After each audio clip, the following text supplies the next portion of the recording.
오늘 우리가 성탄절로 모였습니다. 주일이 아니지만 우리가 성구 영신 예배도 있고 또 특별한 때에 우리가 예배를 드립니다. 성탄절 하면 참 아름다운 추억이 있어요. 그렇죠? 예, 지금은 많이 사라졌지만 제가 이렇게 중고등 이렇게 다닐 때만 해도 새벽송 그런 게 있었어요. 그렇죠? 그래가지고 새벽송 하면은 이렇게 집사님, 권사님, 이런 장로님들이 이렇게 집을 돌면서 막 이렇게 찬양을 하고 캐롤송을 부르면은 준비하고 계셨다가 어떻게 해요? 막 소금을 뿌려버려요? 아니죠. 준비하고 있던 맛있는 간식이라든지 오늘 맛있는 거 사 먹으라고 하든지 이렇게 해가지고 이렇게 선물을 또 주시잖아요. 그렇게 해도 그냥 다른 집에서 오늘은 성탄절이니까 그러려니 하면서 그렇게 같이 또 교회를 안 다니는 분들도 참아주시기도 하고 그랬어요. 그래서 그렇게 모이면은 또 새벽녘에 교회 어디 이렇게 따뜻한 아랫목 같은 데 모여가지고 어떻게 합니까? 날 새서 또 막 중고등학생들, 청년들 이렇게 게임도 하고 막 놀았잖아요. 그죠? 그러면서 이제 먹기도 하고, 그죠? 그러고 나서 성탄절 예배 때는 와서 막 졸고 계속, 그죠? 그러면서, 하여튼 그런 추억이 있었습니다. 아파트 문화가 되고 또 세상이 바뀌면서 성탄의 그런 아름다운 추억들이 사라지고 있는데, 그래도 우리는 이 성탄절의 기쁨과 감격을 잘 간직하고 누리는 우리들이 되었으면 좋겠습니다. 어제도 이 자리에서 지금 여기 모이신 분만큼 오셨는 것 같아요. 더 왔을 수도 있어요. 많은 우리 아이들, 자녀들 또 함께하는 성도님들이 성탄의 기쁨을 그렇게 즐겁게 찬양하고 막 여러 가지로 함께 했는데 그런 시간이라도 있으니까 성탄절이 진짜 성탄절답다 하는 기쁨이 있었습니다. 세상에서도 성탄절을 기뻐해요. 그렇죠? 성탄절을 기쁘다고 합니다. 그런데 그들은 쉬는 날이니까, 노는 날이니까, 또 뭡니까? 어린이들은 선물 받는 날이니까, 연인들은 사랑하는 그 일을, 사랑하는 여인을 또 만나서 데이트하는 날이니까 다 좋아해요. 그런데 크리스마스의 진짜 기쁜 의미는 그게 아니죠. 우리는 알고 있습니다. 성탄절이 기쁜 이유는 뭡니까? 그렇죠. 예수 그리스도가 우리를 위해 이 땅에 오신 날이기 때문에 그런 줄 믿습니다. 그래서 오늘 예수 그리스도의 오심을 기뻐하면서 그런 은혜와 기쁨이 넘치는 저와 여러분 되시기를 주님의 이름으로 축복합니다. 최고의 선물이 옆에 계신 분들이라 우리가 인사했지만 또 그 중에 최고는 우리를 위해 오신 예수 그리스도가 우리의 최고의 선물이시죠. 그래서 오늘은 그 성탄의 여러 가지 의미를 나누면서 특별히 그 성탄의 그 밤에 하나님께서 선택하신 그 특별한 부부에 대해서 이야기를 나누려고 합니다. 예수님이 이 땅에 오시기 위해서 한 여인을 택하셔야 했고 한 부부를 택하셔야 했어요. 그런데 하나님께서 그 가정을 그 한 부부를 택하실 때 그 중에 아무나 대충 택하시지는 않았겠죠. 분명히 이유가 있습니다. 그 당시에 많은 커플들이 있었고 그 사람들 중에서 예수님을 이 땅에 보내실 때 어떠한 가정에, 어떠한 부모에게, 어떠한 부부에게 맡겨야 하겠다 하는 하나님의 뜻이 분명히 있었다는 사실입니다. 우연이 아니에요. 뽑기 해가지고 이렇게 해서 몇 번 이렇게 하듯이 딱 뽑았더니 마리아! 그래가지고 마리아의 집에 보내야겠다. 하나님이 그런 분이 아니시죠. 마리아에게는 그 예수 그리스도를 받을 만한 특별한 조건이 있었고 그리고 그 예수의 아버지 역할을 해야 될 요셉에게는 그러한 하나님이 칭찬하실 만한 부분이 있었다는 사실이에요. 오늘 우리가 그런 마리아와 같고 그런 요셉과 같은 그런 부부, 그런 가정을 이룰 때 하나님께서 또한 이 성탄에 더 큰 축복과 은혜를 주실 줄 믿습니다. 그래서 이 아름다운 믿음의 가정을 이루기를 바라는 마음에서 그 여인에게 있었던 특별함 그리고 요셉에게 있었던 그 특별함을 오늘 나누기를 원합니다. 그러다 보니까 성경 구절을 두 부분을 읽은 거예요. 마리아의 이야기 한 부분 또 요셉에 대한 이야기 한 부분입니다. 먼저 요셉과 마리아 중에 하나님께서 그 예수 그리스도를 보내겠다라고 먼저 이야기를 하신 분, 먼저 말씀을 주신 사람이 요셉과 마리아 중에 누구일까요?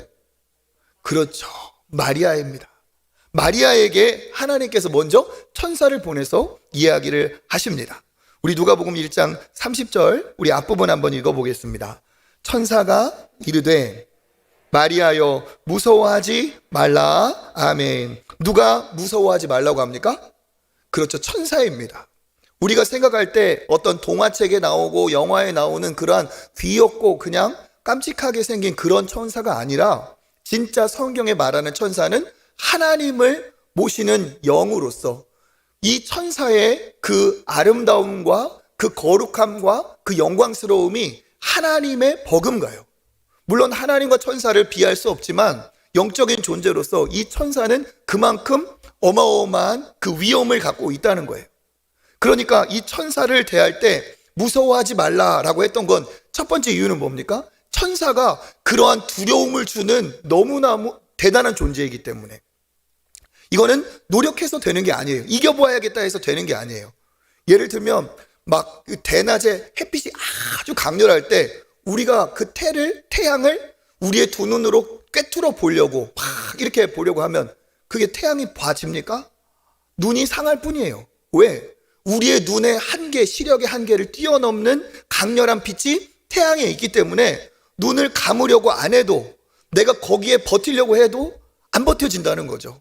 마찬가지로 천사가 임했을 때 두려움이 마리아에게 왔다는 거예요.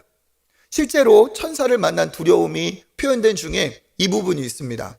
예수께서 부활하시고 무덤 문이 열렸을 때 그때 천사가 임했어요. 그런데 그 무덤 문을 지키던 로마 경비병들이 있었습니다. 그런데 그 로마 경비병들이 천사를 보고 야 맞짱을 뜨자 너희 누구냐 이러지 않았어요. 성경에 보면 두려워서 죽은 자처럼 떨었다 그랬어요. 그러니까 이 천사의 존재는 어마어마한 정말 그 영광과 두려움을 갖고 있는 그런 존재인데 그 천사가 지금 누구에게? 마리아에게 얘기를 하는 겁니다. 이 마리아가 놀라서 두려움 중에 있을 때 놀라지 말라, 두려워하지 말라 하면서 다음 내용을 하는데 내용은 더 두려운 내용이었어요. 우리 30절 하반절부터 31절 읽어보겠습니다. 내가 하나님께 보라 내가 잉태하여 아들을 낳으리니 그 이름을 예수라 하라. 아멘. 내가 하나님 앞에 은혜를 입었느니라 하고 그 은혜의 내용이 무엇이냐? 잉태하여 아들을 낳을 것이다.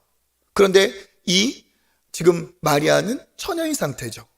또 뭡니까? 그 이름을 예수라 하라. 뭐라고 합니까? 이름까지 천사가 다 정해서 와서 얘기를 하는 거예요.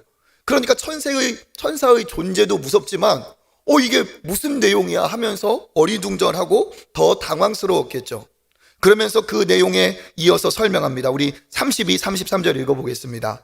그가 큰 자가 되고 지극히 높으시니 아들이라 일컬어질 것이요 주 하나님께서 그 조상 다윗의 왕위를 그에게 주시리니 아멘. 영원히 야곱의 집을 왕으로 다스리실 것이며 그 나라가 무궁하리라. 아멘. 뭐라고 말합니까? 그 예수라는 너의 배에서 나올 그 사람이 큰 자가 되고 무엇이라고 일컬어진다? 지극히 높으신 이의 아들. 지극히 높으신 이는 누구를 지금 지칭하는 걸까요? 그렇죠. 하나님, 우리 여호와 하나님을 얘기하는 거예요. 그러니까 여호와 하나님의 아들이라 일컬어질 것이요 또 그 조상, 그 모든 역대 왕 중에 최고의 왕인 다윗의 왕위를 그 아들에게 줄 것이다. 그리고 영원히 야곱의 집 이스라엘을 왕으로 다스리고 그 나라가 무궁할 것이다. 이 얘기를 듣고 이거는 당황할 얘기고 전혀 이해할 수가 없는 내용이에요. 처녀인 내가 아들을 낳는다고? 이름까지? 이 천사가 말해주니까 뭐지? 하나님의 아들이라 불린다고? 그 놀라운 왕 중의 왕인 다윗의 왕위를 계승해서 우리를 다스리고 그 나라가 영원하다니 이게 무슨 말이야 하면서 이 마리아는 이해할 수가 없습니다. 그 중에 제일 이해할 수 없는 게 뭘까요? 나는 처녀인데 어떻게 그런 일이 내게 일어날까? 그래서 천사에게 묻습니다. 34절 읽어보겠습니다. 마리아가 천사에게 말하되 나는 남자를 알지 못하니 어찌 이 일이 있으리까? 아멘. 나는 남자를 알지 못한다. 이게 무슨 말일까요? 남자와 경험이 없다는 얘기죠. 성적 경험이 없다는 거예요. 처녀라는 거예요. 완전히. 그런데 나에게 이런 일이 어떻게 있냐 하는 거죠. 처녀인 몸으로 아들을 내가 갖는다? 그가 왕이 된다? 도저히 이해할 수가 없습니다. 그때 천사가 답을 하죠. 우리 35절 읽어보겠습니다. 천사가 대답하여 이르되 성령이 내게 임하시고 지극히 높으신 이의 능력이 너를 덮으시리니 이러므로 나실 바 거룩하신 이는 하나님의 아들이라 일컬어지리라. 아멘. 하나님의 아들이라 일컬어진다.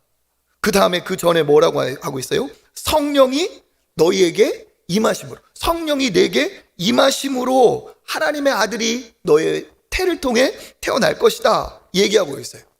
그러니까 여기까지 내용은 뭡니까? 남자를 통해 결혼하여서 자연 임신과 출산이 아니다. 그 아들은 그런 아들이 아니다. 너를 통해, 지금 천사를 통해 하나님께서 주신다는 아들은 성령이 내게 임하심으로 태어난 아들이다. 즉 사람의 씨로 온 아들이 아니라 성령으로 너에게 오신 아들이다. 성령으로 너를 잉태하게 하시겠다. 이 성령으로 잉태하게 한다, 성령이 내게 임하시게 한다는 의미가 있습니다. 왜 성령으로 잉태하셔야만 했는가? 예수님은 왜 성령으로 오셔야만 했는가? 왜 그렇습니까? 예수님은 누구의 죄를 해결하기 위해서, 우리들의 죄를 해결하기 위해서 오신 우리의 구원자이시죠. 그러면 구원자는 아무나 남을 구원할 수가 없어요. 구원할 능력이 있고 하나님 앞에 구원할 자격이 있어야 돼요. 그런데 보세요. 죄를 지은 사람이 죄 지은 사람을 대신할 수 있겠습니까? 없어요. 그러니까 하나님 앞에 구원자의 자격은 일단 하나님 앞에 죄가 없어야 돼요. 우리가 생각할 때 착하다는 수준이 아니라 완전히 의로우신 하나님 앞에 죄가 없어야 돼요. 그런 존재. 또 한 가지 뭡니까? 모든 사람이 범죄했기 때문에 사람이 대가를 치러야 돼요. 사람이. 그리고 그 죄를 지은 사람은 한 명이 아니고 모든 인류이기 때문에 모든 사람의 죄를 해결할 만큼의 존귀한 값어치가 있는 그런 대상이어야만 한다는 거죠. 그런데 이런 사람이 세상에 있어요, 없어요? 없어요. 없는데 딱 한 가지 조건만 빼면 누구하고 똑같아요? 하나님과 똑같아요. 하나님 앞에 죄가 없는 존재는 하나님 자신밖에 없어요. 모든 사람의 그 생명의 값어치를 대신할 만큼 존귀한 존재는 동물 중에 있지 않고 오직 창조주 하나님밖에 없어요. 그러니까 방법은 뭡니까? 죄를 지은 인간을 대신하기 위하여 하나님이신 그가 이 땅에 사람으로 오시는 방법밖에 없다는 거예요. 그게 바로 성령으로 우리를 위해 오신 예수 그리스도의 성령의 잉태임을 여러분 믿으시기 바라겠습니다. 다른 종교에는 구원이 없고 다른 사람들이 어떠한 사람이 주장을 해도 그가 우리의 구원자가 되지 못하는 이유가 바로 여기 있죠. 아담의 후손에게는 죄, 원죄, 죄의 뿌리가 있어요. 배워서 죄를 짓는 게 아닙니다. 아담의 후손에게는 절대로 구원의 길이 없어요. 방법은 뭡니까? 죄가 없으신 분을 우리가 구원의 자격을 가질 수가 있겠죠. 그러니까 아담의 죄인의 후손 중에 난 그 누군가가 구원자가 아니라 하나님의 영으로 잉태하신 분만이 죄 없으신 구원자인 줄 믿습니다. 그래서 하나님 아버지께서 성자, 그 영이신 예수 그리스도를 우리 지금 장로님이 이 기도하다 얘기하신 것처럼 말씀이 육신이 되게 하셨어요. 성령으로 잉태하게 하셨어요. 사람의 죄를 해결하기 위해서 사람으로 오셔야 하기 때문에 하나님께서 마리아라는 이 여인을 택하여서 사람으로 오게 하시고 그 마리아를 통하여 사람의 사람됨인 인성을 취하셨어요. 그분은 원래 하나님의 본체이신 영이신 성자께서 우리를 구원하기 위해서 그 마리아의 태를 통해 인성을 취하셨어요. 그래서 예수님의 하나님 되심 신성과 마리아를 통해 취하신 인간의 인간 되심인 인성이 예수 그리스도의 한 분 인격 안에 하나로 존재하신 분이 누구십니까? 예수님. 그분이 바로 예수님이라는 거예요. 우리를 위해 오신 예수 그리스도. 그래서 예수님은 많이 똑같이 사람이지만 그는 성령으로 잉태하셨기 때문에 하나님의 아들이시고 죄가 없으십니다. 죄가 없기 때문에 죄인을 대신할 수가 있어요. 그렇기 때문에 그 세례를 받으러 요한에게 나오실 때 세례 요한이 뭐라고 말씀하셨습니까? 그 예수 그리스도를 보고 보라, 세상의 죄를 지고 가는 하나님의 어린 양이로다. 우리의 모든 죄를 해결하기 위해서 오신 희생양, 어린 양, 대속의 제물이 바로 예수 그리스도이십니다. 그래서 예수 그리스도가 이 땅에 오직 구원자가 되시는 이유는 여기 있는 것처럼 성령으로 잉태하셨다는 거예요. 성부 하나님께서 일하시고 성령께서 역사하셔서 예수 그리스도 성자가 이 땅에 오셨습니다. 그러니까 예수 그리스도의 이 성탄은 성부, 성자, 성령 삼위의 복합적인 놀라운 기적의 역사임을 여러분 믿으시기 바라겠습니다. 그 예수 그리스도의 오심으로 우리에게 구원의 일이 일어난 거예요. 그래서 너는 성령으로 잉태하게 될 것이다 얘기를 했을 때 마리아는 믿을 수가 없었죠. 믿기 어려운 일이었어요. 그러자 천사가 마리아에게 자기 친족 중에 잉태의 불능이었던 여인이 잉태하게 된 것을 예로 듭니다. 우리 36절 읽어보겠습니다. 보라, 내 친족 엘리사벳도 늙어서 아들을 배었느니라. 본래 임신하지 못한다고 알려진 이가 이미 6달이 되었나니. 아멘. 지금 이 마리아 친족 중에 놀라운 일이 벌어졌어요. 마리아도 분명히 알고 있었을 거예요. 무슨 일이냐? 내 친족 중에 나이가 많아서 임신하지 못할 여인인 엘리사벳이라는 여인이 이미 임신하여 6개월이 된 거예요. 너무 신기하다, 이건 기적이다 했는데 천사가 이걸 딱 얘기해 줍니다. 뭐라고? 엘리사벳도 늙어서 임신할 수 없는데 지금 아들을 뵙지 않느냐. 그 엘리사벳을 통해서 하나님이 기적으로 보낸 그 먼저 예수님보다 보낸 사람이 누구죠? 세례 요한입니다.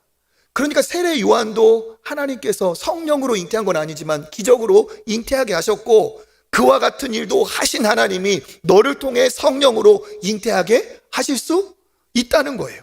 그래서 37절 같이 읽어보겠습니다. 대저 하나님의 모든 말씀은 능하지 못하심이 없느니라. 아멘. 하나님이 못할 일이 없다. 너를 통해 성령으로 잉태하게 하신다 얘기를 들었어요. 이 얘기를 들은 마리아는 정말 혼란스러웠을 것 같아요. 왜? 하나님의 전능하심이 참 너무 좋고 귀하다는 건 알고 있는데 어떻게 하필 전능하심이 나한테 이런 식으로 이루어질까? 그런 생각 안 드시겠어요? 그렇죠. 하나님의 전능하심을 나도 알겠는데 그 놀라운 능력이 어떻게 나한테, 남자를 알지 못하는 나에게 그렇게 이 아이를 주시는 일로 이제 나는 어떻게 살아야 되나, 정말 여러 가지 복잡했을 겁니다. 우리도 그래요. 하나님의 전능하심을 우리는 믿습니다. 그런데 그 전능하심이 좀 당황스러울 때가 있어요. 예를 들어볼까요? 참 훌륭한 목사님을 만났어요. 저기 아마존 밀림에서 수고하시는 선교사님을 뵙고 식사를 대접한 적이 있었어요. 그런데 너무 훌륭하시고 귀한 분이에요. 그 사모님 고생하시면서도 복음을 전하셔서 너무 훌륭하시다 그러면서, 그래, 이런 분들이 참 이 세상에 많아졌으면 좋겠다, 이런 분들이 많이 생겼으면 좋겠다 했는데 어느 날 하나밖에 없는 외동 아들이, 어머니, 하나님이 저를 아프리카 오지로 선교사로 부르십니다. 그런 얘기를 듣는다면 어떠실까요? 어떠실까요? 이런 생각 안 드시겠어요? 왜 하필 내 아들입니까? 왜 하필 너냐? 이런 생각 안 하시겠어요? 어머니, 아버지, 신학교에 가기로 결정했습니다. 공부 잘하는 하필 네가, 그 좋은 직장 다니던 네가, 이런 생각 안 하겠어요? 그렇죠. 하나님의 전능하심을 우리가 인정하지만 그 전능하심이 당황스럽게 우리에게 다가올 때가 있다는 거예요.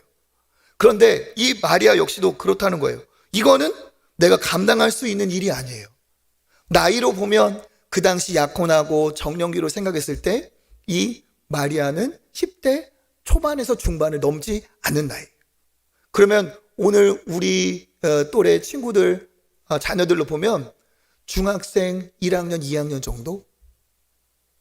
초경을 하고 이제 막 성숙한 단계로 들어설 때 그 어린 소녀 같은 여인이 바로 마리아예요. 그런데 너를 통해 이런 일이 일어난다는 것을 얘기했을 때 어땠을까요? 하나님이 마리아를 택하신 이유가 바로 여기 있습니다. 이런 얘기를 했을 때 보통은 저는 아닙니다, 저는 못합니다 했을 텐데 마리아의 대답을 보겠습니다. 1장 38절 읽어보겠습니다. 마리아가 이르되 주의 여종이오니 말씀대로 내게 이루어지이다 하매 천사가 떠나가니라. 아멘. 천사가 떠나갔다는 건 용무를 마쳤다는 거죠. 끝났다. 무슨 얘기를 듣고 간 거예요? 마리아가 이르되 주의 여종이오니. 예전 성경을 기억하시는 분들은 이전 성경 개역개정으로 바뀌기 전에 개역 성경에는 이렇게 나와 있다는 걸 기억하실 거예요. 주의 계집종이오니 이렇게 쓰여 있었어요. 더 실감나게. 바뀌면서 조금 순화돼서 여종이오니 지금 이렇게 얘기하고 있는 거죠. 그러니까 이 마리아는 천사의 그 하나님의 말씀의 계시를 듣고 어떻게 반응합니까? 왜 하필 납니까? 나도 내 꿈이 있고 내 인생이 있고 이렇게 하지 않았다는 거예요. 주의 계집종이오니, 주의 여종이오니 하나님의 뜻이라면 어떻게 해요? 말씀대로 내게 이루어지리다. 하나님의 주권을 인정하는 거죠. 하나님이 그렇게 하실 수 있음을 믿는 거죠. 더더욱 대단한 건 뭡니까? 그 하나님이 내게 그렇게 행하시는 것을 내가 기꺼이 어떻게 하겠다? 순종하겠다. 내가 순복하겠다. 그것을 내가 감당하겠다는 그 마음이 이 지금 마리아에게 있습니다. 이건 진짜 대단한 거죠. 당시 약혼한 것은 결혼한 것과도 같은 효력이 있어요. 그래서 어떻게 되느냐? 만약에 약혼한 상태에서 남편이 결혼을 하지 못하고 세상을 떠나도 그 여인은 과부가 돼버려요. 그리고 잘 아시는 것처럼 약혼한 상태에서 다른 남자 그런 관계를 통해 임신하게 들통이 나면 어떻게 돼요? 목숨이 위태로운 상황입니다. 그 상황에서 마리아는 정말 고비가 있죠. 신랑 요셉에게 얘기를 해야 돼요. 그리고 그 어떠한 상황이 내게 펼쳐질지 감당을 해야 됩니다. 어쩌면 목숨을 담보로 죽음을 내가 내어 맡기면서까지, 내 생명을 내어 맡기면서까지 한 결단이 주의 여종이오니 말씀대로 내게 이루어지이다 하는 거예요. 그 10대 초반에 이 아이, 어떻게 보면 소녀, 아직은 정말 꽃봉오리 같은 이 아이의 입에서, 이 소녀의 입에서 나온 아름다운 고백을 어떠셨을까요? 하나님은 기뻐하셨어요. 이것이 그 마리아를 택한 하나님의 이유입니다. 하나님은 어떤 사람을 귀하게 보시느냐? 하나님은 어떤 사람을 기뻐하시느냐? 하나님의 주권을 인정하는 사람이에요. 하나님이 하신다면 내게 어려움이 있고 고난이 있고 감당해야 될 무거운 짐이 있다 할지라도 하나님이 하신다면, 하나님이 내게 말씀하신다면 제가 그것을 따라가겠습니다 하는 그 사람이 하나님께서 택하시는 귀한 여인의 모습이었다는 사실입니다. 이 마리아는 실제로 내 몸을 통해 온 그 예수 그리스도가 자기의 온 세상의 구원자, 메시아라는 걸 믿었어요. 그렇기 때문에 그의 삶에서 예수 그리스도를 인정하는 대목이 그 이후에도 나타납니다. 가장 두드러진 게 언제입니까? 예수님이 공생애로 들어가실 때 첫 번째 기적을 행하셨던 그 대목이 있어요. 가나의 혼인잔치에 뭐가 떨어졌어요? 포도주가 떨어졌어요. 그때 예수께서 첫 번째 기적으로 물을 포도주로 바꾸셨죠. 그런데 그때 예수께서 한 번도 기적을 일으키지 않으신 그때 그 위기 상황에 종들을 불러 예수님께 부탁한 여인이 바로 누굽니까? 그의 어머니 마리아였어요. 마리아는 자기 육신의 아들이지만 이 예수 그리스도가 구원자라는 사실을 믿고 있었기 때문에 이 문제를 해결할 수 있을 거라고 그는 확신했어요. 그렇기 때문에 물을 포도주로 바꾸는 그 기적에 그가 어떻게 돼요? 자기 아들이 아닌 메시아로 인정하며 예수님의 공생애의 문이 그 마리아를 통해 열렸다는 사실입니다. 십자가를 짊어지고 가는 그곳에서도 그냥 내가 육신의 어머니라고만 생각했으면 무슨 수를 써서라도 막았을 거예요. 그런데 그가 나를 위해, 우리를 위해 오신 구원자라는 사실을 믿고 알고 확신했기 때문에 그 십자가를 엄마지만 따라갈 수밖에, 막지 않고 따라갈 수밖에 없었다는 사실이에요. 그리고 부활의 예수님을 만난 뒤에는 마리아는 요한의 또 돌봄과 함께 분명히 그가 예수 그리스도의 증인으로 살았을 줄 믿습니다. 그러니까 이 숭고한 이 어린 소녀이지만 하나님을 기쁘시게 하는 믿음과 순종이 그에게 있었기에 하나님께서 그녀를 아름답게 택하신 줄 믿습니다. 이게 그 하나님이 택하신 영광스러운 부부의 그 아내의 모습이었어요. 그러면 요셉은 어떤 사람이었는가? 요셉, 우리가 읽은 요셉에 대한 얘기는 많이 나오지 않아요. 하지만 오늘 여기 본문에서 알 수 있는 부분이 있습니다. 요셉은 그 동네에서 제일 순결하고 아름다운 마리아라는 이 여인과 약혼을 하면서 엄청 마음이 기쁘고 즐거웠을 거예요. 결혼을 앞둔 청춘 남녀들 이렇게 카톡 프로필 이렇게 보면은 막 써 있어요. D- 며칠 막 써 있어요. 그래서 며칠 남았다, 한 달 남았다 막 그러면서 결혼할 날을 막 손꼽아 기다려요. 그런데 마치 요셉도 그랬을 겁니다. 며칠만 지나면 그 아름다운 마리아랑 함께 막 이런 꿈을 꿨겠죠. 그런데 마리아에게는 천사가 먼저 왔는데 요셉에게는 하나님이 순서를 바꿨어요. 소식을 먼저 듣고 천사가 온 거예요. 그러면 잉태의 소식을 누구에게 들었을까요? 누구에게 들었을까요? 그렇죠. 이 잉태를 경험하고 있는 마리아를 통해 들었을 겁니다. 우리 마태복음 1장 18절 읽어보겠습니다. 예수 그리스도의 나심은 이러하니라. 그의 어머니 마리아가 요셉과 약혼하고 동거하기 전에 성령으로 잉태된 것이 나타났으니. 여러분, 마리아가 찾아가서 얘기하는 거예요. 요셉, 할 말이 있어요. 무슨 얘기야? 또 기대와 설레면서 사랑의 고백을 할 것인가? 나에게 뭐 선물을 준비했나? 그랬겠죠? 그런데 그게 아니죠. 진짜 하늘이 무너지는 것 같은 얘기를 마리아가 요셉에게 했을 거예요. 무슨 얘기 했을까요? 요셉, 놀라지 마세요. 나 아이가 생겼어요. 이 얘기를 듣는 요셉이 어땠을까요? 그래, 수고를 덜어줬어? 진짜 고맙네, 이랬을까요? 아니죠. 그럴 수가 없어요. 상식으로는, 생각으로는 나를 만나기 전에 임신을 할 수도 없고 해서도 안 돼요. 그런데 아이를 가졌다고 하니까 너무 놀랐겠죠. 무슨 일이냐고. 그러면서 한편으로는 진짜 정말 배신감 혹은 분노, 당황스러움, 이게 있을 거예요. 그런데 이 마리아의 얘기를 끝까지 들을 수밖에 없었을 겁니다. 왜? 마리아가 평소에 어떤 여인이라는 것을 요셉도 알고 있었기 때문에. 또 그 마리아의 그 진지한 모습 속에 이거는 거짓이 아닐 것 같다는 그런 생각을, 그런 인상을 받을 수밖에 없었겠죠. 마리아가 얘기합니다. 천사가 와서 성령으로 잉태한다고 내가 그런 말씀을 들었고 그 말씀이 하나님이 주신 말씀이기 때문에 거절하지 못하고 거절하지 않고 여종에게 저는 이루어지겠습니다 얘기했어요.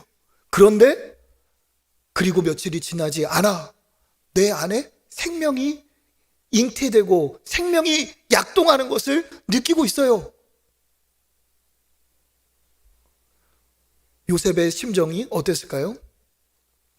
믿을 수도 없고 거절할 수도 없어요.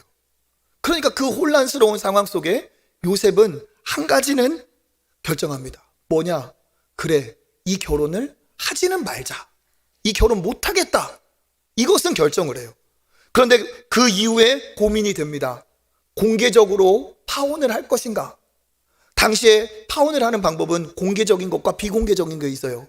공개적인 것으로 하면 이제 이유가 드러나야 돼요. 그럼 어떻게 됩니까?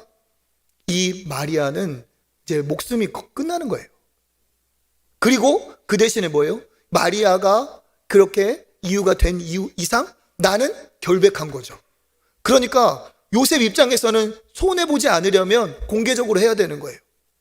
그리고 새 출발해야 되는 거예요. 그런데 만약에 비공식 공개하지 않고 조용히 이 결혼을 무효시킨다면 그때부터는 오히려 그 어떠한 어려움과 의혹은 누가 받아요? 자기가 받는 거예요. 그런데 이 요셉이 어떻게 하는지 보겠습니다. 1장 19절 읽어보겠습니다. 그의 남편 요셉은 의로운 사람이라 그를 드러내지 아니하고 가만히 끊고자 하여. 아멘. 요셉은 어떤 사람입니까? 의로운 사람. 그 의로운 사람이 어떻게 하였어요?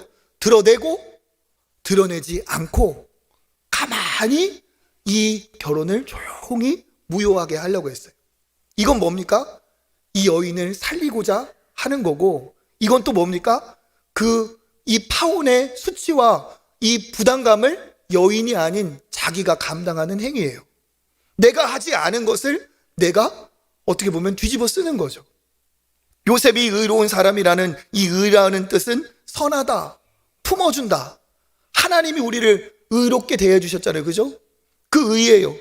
그러니까 남의 실수와 잘못을 대신 감당하는 의로움입니다. 이 요셉은 어떤 사람이었느냐? 그 여인에게 모든 책임을 돌리지 않고 그 여인을 덮어주고, 그리고 그 책임을 오히려 자기가 감당하고자 하는 의로운 사람이었어요. 그러한 상황 속에 이제 천사가 요셉에게 말합니다. 20절 읽어보겠습니다. 이 일을 생각할 때 주의 사자가 현몽하여 이르되 다윗의 자손 요셉아, 내 아내 마리아 데려오기를 무서워하지 말라. 그에게 잉태된 자는, 그렇죠, 성령으로 잉태된 것이라. 아멘. 네가 그것을 두려워할 필요가 없다. 아내를 맞아도 깨끗해도 어려워할까봐 깨끗하고 정결한 여인이 맞다. 그러니까 그 아이를 데려오고 아내를 맞아도 너는 괜찮다라고 얘기합니다. 그러니까 마리아에게 들었던 천사의 이야기와 지금 나에게 오셔서 얘기한 천사의 이야기가 같죠. 그러니까 요셉도 그 하나님의 말씀에 어떻게 해요? 마리아와 같이 순종하고 굴복을 합니다. 그리고 내 육신의 아들이 아니지만 그 아기 예수를 자기 아들처럼 아끼고 보호하는 이 아버지 역할을 감당을 해요. 그 감당한 일이 제일 결정적으로 일어났던 게 뭡니까? 동방 박사들이 이 아기 예수를 찾으러 오다가 헤롯 왕에게 왕궁에 들렸죠. 그리고 나서 왕이 난다는 그 얘기를 들은 헤롯이 거기에 질투하고 분노해서 어떻습니까? 그 영아들을 다 살해를 해버렸어요. 그 살해할 때 어떻게 하셨느냐? 천사가 요셉에게 나타나서 피신하게 했어요. 우리 마태복음 2장 12절부터 읽어보겠습니다. 그들이 떠난 후에 주의 사자가 요셉에게 현몽하여 이르되 헤롯이 자기 아기를 찾아 죽이려 하니 일어나 아기와 그의 어머니를 데리고 애굽으로 피하여 내가 내게 이르기까지 거기 있으라 하시니 요셉이 일어나서 밤에 아기와 그의 어머니를 데리고 애굽으로 떠나가 헤롯이 죽기까지 거기 있었으니. 아멘. 그러니까 어떤 일이 벌어진 거예요? 밤에 이 천사가 와서 도망가라고 했고, 우리 야반도주 하는 거죠. 아이를 살리기 위해서 그 여인과 이 갓난 아이인 아기 예수를 들쳐 안고 업고 어떻게 한 겁니까? 애굽 다른 나라로 도망을 간 거예요. 그런데 뭐라고 말합니까? 안전해질 때까지, 누가 죽을 때까지? 헤롯 왕이 죽을 때까지. 헤롯 왕이 역사적으로 보면 BC 한 4년에서 AD 4년에서 5년에 죽었어요. 그러니까 보면 최소 7, 8년에서 10년 가까이는 타국살이를 한 거예요. 얼마나 일반적인 생각으로 하면 얼마나 억울하고 얼마나 답답한 일입니까? 그런데 요셉은 내 육신의 아들이 아니어도 하나님이 맡기신 하나님의 아들을 자기 아들처럼 기꺼이 그 여인의 부끄러움을 덮어주려고 했고 그 여인의 아픔을 대신 짊어지려고 했던 것처럼 이 아이의 연약함도 그 보호하기 위해 스스로 짊어지고 애굽으로 피신을 했다는 거예요. 요셉, 애굽 하면 또 떠오르는 인물이 있죠. 수천 년 전에 종으로 노예로 애굽으로 팔려간 똑같은 요셉이 있습니다. 구약의 창세기 있죠. 그 요셉이 어떻게 했습니까? 노예이고 종이었다가 나중에는 애굽에 뭐가 돼요? 총리가 돼요. 그 총리가 된 요셉이 어떻게 하죠? 죽을 위기에 있는 자기 가족들을 전부 다 데려와서 그들을 살려냅니다. 그래서 우리가 뭐라고 합니까? 구약에 예수님을 예표하는 인물들이 많지만 제일 구약의 예수님과 비슷한 인물은 누구다? 요셉이라고 해요. 그런데 보세요. 수천 년이 흘러서 신약에 그 요셉은 어떻게 합니까? 똑같이 애굽으로 억울하게 갔어요. 그런데 그는 온 가족은 살리지 않았지만 어린 아기 예수는 살려냈어요. 그런데 놀라운 게 뭡니까? 어린 아기 예수 한 명이 모든 인류를 구원하기 때문에 그 아기 예수를 살려낸 요셉은 온 인류를 구원한 거나 마찬가지였다는 거예요. 그 예수 그리스도의 오심을 창세기에 요셉을 통해 보여주셨다면 예수 그리스도께서 하실 일을 또 이 요셉, 아버지 요셉을 통해 하나님은 얘기하고 계십니다. 이게 뭡니까? 하나님이 기뻐하시는 의로움이라는 거예요. 내 죄 때문에 내가 벌 받는 것이 아니라 나는 의롭다 할지라도 다른 사람의 연약함을, 다른 사람의 생명을 살리기 위해 기꺼이 짊어지는 것. 이것이 하나님이 기뻐하시는 요셉에게 있었던 특별한 점인 줄 믿습니다. 그러니까 보세요. 요셉과 마리아에게는 특별한 게 있어요. 뭡니까? 하나님의 말씀을 온전히 믿는 믿음. 그리고 하나님이 하신 말씀을 감당하기 어려움에도 불구하고 나의 것으로 감당하는 그러한 짊어지는 의로움이 있어요. 그리고 또 뭡니까? 하나님이 말씀하신 것은 어떤 것이든지 믿고 순종하는 순종이 그 마리아와 요셉에게 있습니다. 이러한 마리아와 요셉을 하나님이 기뻐하셔서 순종의 예수 그리스도, 십자가까지 순종하셔야 될 예수 그리스도, 하나님의 능력을 이 땅 가운데 믿음으로 드러내셔야 될 예수 그리스도, 그리고 나의 죄가 아닌 억울하지만 모든 사람의 죄를 대신 짊어지셔야 될 의로우신 예수 그리스도를 이 의롭고 믿음이 있고 순종이 있는 마리아와 요셉의 부부에게 맡겨주셨다는 사실입니다. 이것이 그 영광스러운 아이를 영광스러운 성탄의 그 자리에 부부로 부름받은 이 두 남녀의 아름다운 모습입니다. 오늘 제가 이런 얘기를 드리는 이유는 이제 그런 사람들이 있었다. 그러니까 우리도 그걸 본받아 보자. 물론 맞습니다. 그런데 이것이 그들의 이야기만은 아니라는 거예요. 왜 그러느냐? 그들은 육신으로 예수 그리스도를 아들로 품었을지 모르겠지만 우리는 성령으로 예수 그리스도를 우리 안에 모신 줄 믿습니다. 그들이 그 마리아가 내 태에 예수 그리스도를 모신 것, 그리고 나의 그 아들로 받아들인 그 요셉과 같이 우리는 뭡니까? 예수 그리스도를 하나님의 아들로 믿습니다. 나를 위해 오신 구원자로 믿습니다. 그리고 그 예수 그리스도를 어때요? 영접하는 자, 그 이름을 믿는 자, 내 안에 구원자로 예수 그리스도를 성령으로 모셨어요. 그렇다면 예수 그리스도를 모신 우리가 육신의 부모로 예수를 모신 그들과 같은 마음, 같은 방향, 같은 뜻이 있어야 될 줄 믿습니다. 그들이 믿음과 순종과 의의 사람이었다면 성령으로 예수 그리스도를 모시고 구원받은 우리는 동일하게 하나님 앞에 순종하고 믿음이 있고 하나님이 기뻐하시는 것을 위해서라면 대신 짊어지신 예수님과 같은 그런 아름다운 삶이 있어야 될 줄 믿습니다. 그래서 우리 이 성탄의 날에 더 하나님 앞에 감사하고 감격해야 돼요. 만약에 예수님이 그렇게 오시지 않았다면, 마리아와 요셉이 그렇게 감당하지 않았다면 어땠을까요? 우리에게 구원은 없습니다. 그런데 하나님께서 예수 그리스도를 이 땅에 그렇게 보내주셨죠. 그래서 저는 오늘, 그리고 예수 그리스도를 모신 우리가 오늘뿐 아니라 우리의 모든 삶이 그렇게 예수님과 함께하는 기쁨의 날이 되기를 간절히 원합니다. 오늘만 예수님이 이 땅에 오신 것이 아니라 내 안에 오시고 나와 함께 하시는 그 예수님으로 인해 기뻐하는 저와 여러분 되시길 원합니다. 세상에 보세요. 크리스마스 트리 여기에 있는 것보다 훨씬 더 화려하고 대단하게 만들어서 이유도 없이 기뻐하고 있어요. 바깥에 크리스마스 트리를 세워놓으면 왜 저런 거 세워놓냐고 이제 야단치는 시대가 됐어요. 메리 크리스마스 인사하면 기분 나쁘다고 해피 할리데이, 이런 인사도 바꿔야 된다는 시대에 살고 있어요. 이유도 없이 그들은 기뻐하고 쾌락의 날로 보내는 날이 성탄절로 지금 변질되어 있습니다. 그런 중에 우리는 이 마리아와 같이, 요셉과 같이 순종과 믿음과 의의 사람이 되어서, 그래, 우리가 기뻐하는 것은, 우리가 성탄을 기념하는 것은 나를 위해 이 땅에 오신 예수 그리스도 때문이다 하며 본질의 이유를 가지고 기뻐하는 날이 되었으면 좋겠어요.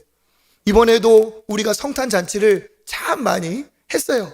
여기에도 지난주에 우리 아이들이 가득하게 와서 했고, 그 유치원, 고등학교 이런 곳에 가서 우리가 성탄의 잔치 파티를 했어요. 근데 했던 핵심은 뭐냐? 성탄절은 선물 받는 날 아니다. 성탄절은 산타가 태어난 날이 아니다. 성탄절은 예수 그리스도가 오신 날. 성탄절의 주인은 예수 그리스도이시다. 우리가 이걸 전했어요. 이것을 전하는 저와 여러분 되시기를 간절히 원합니다. 또 기뻐해야 될 이유가 뭡니까? 성령으로 잉태하신 것처럼 예수 그리스도의 오심은 삼위 하나님의 이 놀라운 총체적인 역사가 집결된 거예요. 천지를 창조하시고 홍해가 갈라진 사건은 예수 그리스도의 오심에 비하면 아무것도 아닙니다. 왜? 성부 하나님께서 모든 것을 감독하고 디자인하셔서, 그리고 그 주인공으로, 주연으로 성자 예수께서 이 땅에 오시고, 그리고 그것을 마치 영화가 있다면 감독이 있고, 배우가 있다면 또 뭐가 있어요? 스텝이 있죠. 그렇게 성령께서 일하셔서 성령이 역사하심으로 예수 그리스도가 이 땅에 오셨습니다. 예수 그리스도의 오심은 성부의 주도하심과 계획이 성령을 통하여 예수 그리스도로 임하여 이루어진 거예요. 그런데 이것이 그 성탄에만 있는 게 아니라 똑같이 구원받은 우리에게도 이 사실이 일어났다는 거예요. 어떻게? 나를 택하신 성부 하나님의 놀라우신 섭리와, 그리고 나를 구원하시려고 내 죄 때문에 이 땅에 오셔서 모든 내 죄를 짊어지고 해결하신 십자가 예수 그리스도의 놀라우신 구원과, 그리고 동시에 그때 2000년 전의 구원을 오늘 내가 믿어서 그때 그 대속이 오늘 나의 구원이 되고, 오늘 나의 대속이 되고, 오늘 나의 죄 씻김이 되고, 오늘 나를 하나님의 자녀가 되게 하신 놀라운 성령의 역사, 성부의 모든 총감독, 예수 그리스도의 역사, 그리고 성령의 적용으로 우리가 구원을 받습니다. 이것처럼 성삼위 하나님께서 역사하신 기적 중에 기적이 없다는 거예요. 그냥 내가 예수 믿고 구원받는다는 것이 단순한 것 같지만 신학자들이 연구하고 그것을 해명하려고 해도 파도 끝이 없는 어마어마한 신비가 바로 이 구원의 진리인 줄 믿습니다. 그래서 성경에서도 선포하고 있어요. 세례를 베풀라 할 때 세례가 뭡니까? 구원의 소식, 구원의 은혜를 선포하는 게 세례예요. 그래서 뭐예요? 아버지와 아들과 성령의 이름으로 세례를 베풀어라. 구원의 일이 단순한 것이 아니라 성삼위 하나님의 놀라운 기적의 역사이기 때문에 그런 줄 믿습니다. 그것이 성탄을 통해 이 땅에 임하였고 예수 그리스도를 믿음으로 우리에게 임한 줄 믿습니다. 그래서 우리가 이것으로 기뻐하고 이것을 전하고 자랑할 수 있는 저와 여러분이 되어야 될 줄 믿습니다. 최고의 선물은 누구예요? 예수 그리스도예요. 그래서 저도 우리 아이들에게 또 여러분도 자녀들에게 서로 카드도 보내고 선물도 보낼 거예요. 그때 우리가 놓치지 말고 꼭 덧붙여야 될 말이 무엇입니까? 엄마, 왜 우리에게 선물을 주세요? 왜 우리에게 카드를 보내세요? 할 때 이 카드의 메시지처럼, 이 선물의 기쁨처럼 최고의 메시지는 구원의 메시지, 최고의 선물은 예수 그리스도 안에 있는 영생이다. 그 놀라운 구원을 우리가 기뻐하면서 선물을 주고받는 거야 하며 여러분의 가정에, 여러분의 삶에 놀라운 이 구원의 선물이 가득하시길 바라겠습니다. 그리고 이것을 모르는 사람들, 그냥 쇼핑하는 날, 연인끼리 놀러 가는 날, 그러한 크리스마스가 아니라 그런 자들에게 예수 그리스도를 전해주고 이 예수 그리스도로 인하여 기뻐할 때 하나님이 진정 우리에게 기뻐하실 줄 믿습니다. 보세요. 생일 잔치에 주인공이 빠진 생일, 얼마나 웃기고 그 주인공은 얼마나 당황스럽겠습니까? 우리가 이 자리에 모여 예배드리는 이 자리가 하나님께서 기뻐하시는 자리고 우리가 주인 되신 예수 그리스도를 높이는 자리인 줄 믿습니다. 앞으로도 성탄의 기쁨과 은혜가 넘치셔서 또 사랑하는 이웃에게 이 성탄의 예수 그리스도의 선물을 전하시는 저와 여러분 되시기를 주님의 이름으로 축복합니다.